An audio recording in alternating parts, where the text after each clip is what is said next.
Assalamualaikum warahmatullahi wabarakatuh. Bertemu lagi dengan Ustazah Ain di pembelajaran Al-Islam.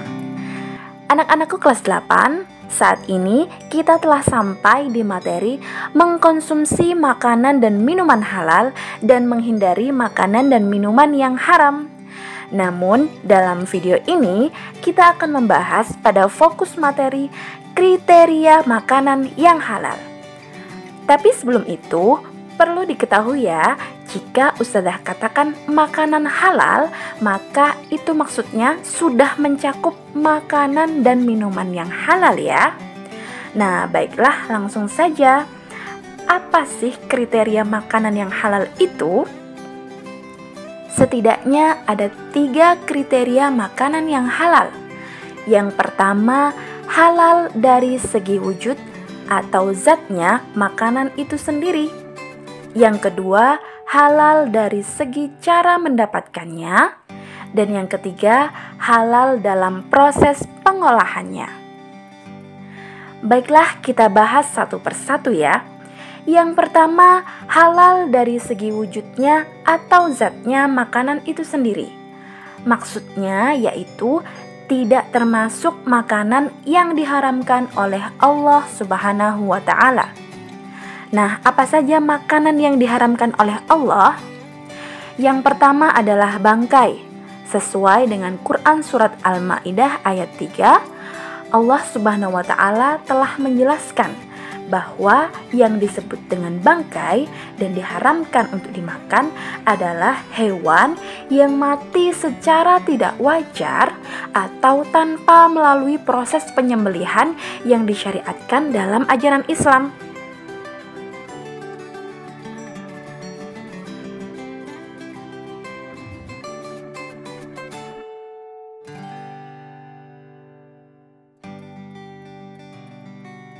Jadi hewan-hewan tersebut termasuk dengan kriteria bangkai.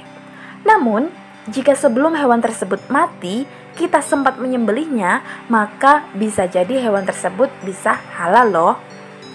Nah, akan tetapi ada di dalam Islam pengecualian terhadap 2 bangkai, yaitu bangkai ikan dan belalang, di mana bangkai dari kedua hewan tersebut adalah halal hukumnya.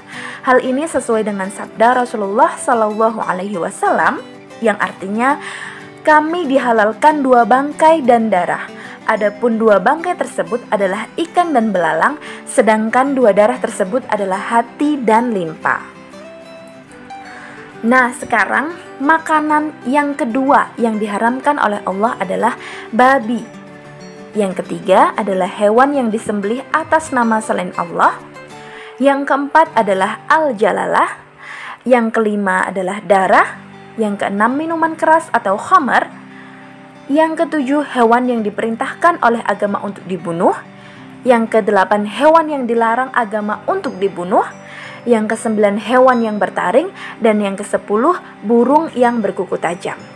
Jadi kalau kita makan selain dari 10 makanan tersebut atau minuman tersebut, maka dari segi zat atau wujudnya, makanan tersebut atau minuman tersebut adalah minuman yang halal.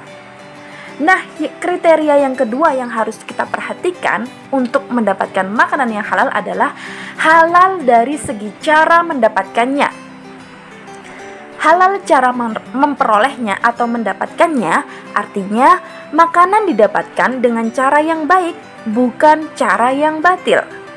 Bukan hasil mencuri, bukan hasil dari melakukan perbuatan zina, bukan hasil dari riba, bukan hasil dari merampok, bukan hasil dari menipu, bukan hasil dari korupsi, ataupun merugikan orang lain. Nah, bagaimana dengan kriteria yang ketiga? Yang ketiga adalah halal dalam proses pengolahannya. Pastikan selama bahan baku makanan diolah tidak terkandung unsur-unsur haram seperti babi, alkohol, darah, dan lain sebagainya.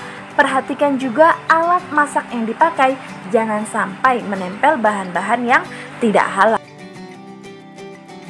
Nah, itu tadi anak-anak bagaimana cara memastikan bahwa makanan dan minuman yang kita konsumsi adalah halal. Dengan mengkonsumsi makanan yang halal, semoga kita dapat memperoleh manfaat dari makanan halal, yaitu memberikan ketenangan dalam kehidupan dan kegiatan sehari-hari, menjaga kesehatan baik jasmani dan rohani, mendapatkan perlindungan dari Allah Subhanahu wa taala, memperoleh iman dan ketakwaan dari Allah Subhanahu wa taala, memperoleh kepribadian yang jujur dalam hidup dan sikap yang apa adanya, dan memperoleh surga Allah karena telah melaksanakan perintah dan menjauhi larangannya.